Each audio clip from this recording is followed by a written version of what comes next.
সূর্য ওঠে জাদুময় উপত্যকার উপর। একা বসে আছে দৈত্য শেয়াল, পাশে চুপচাপ দাঁড়িয়ে তার প্রিয় দৈত্য মুরগি।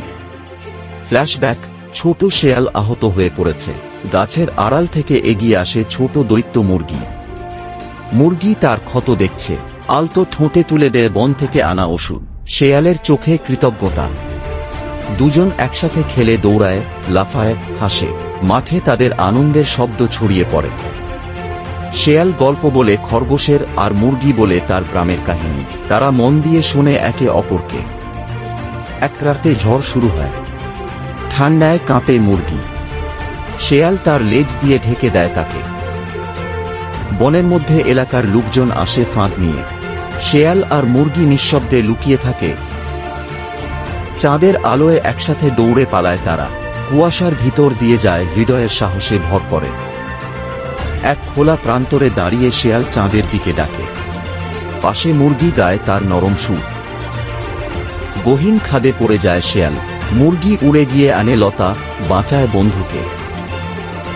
দুজন মিলে গড়ে তোলে একটি ছোট্ট ঘর, পাতা আর পাথরে তৈরি তাদের নিজস্ব স্বর্গ। শীত নামে।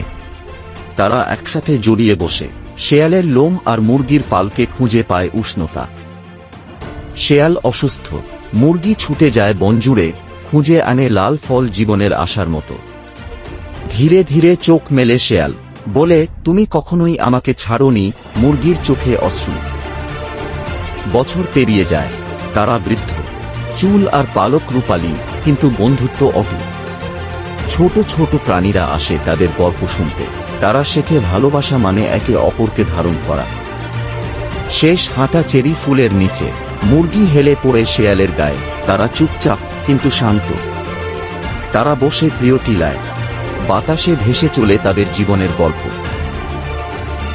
বনের প্রাণীরা তৈরি করে দুটি মূর্তি, দৈত্য শেয়াল ও মুরগি। সূর্য অস্ত যায়। টিলার ছায়ায় পাশাপাশি বসে রয়েছে শেয়াল আর মুরগি, বন্ধু।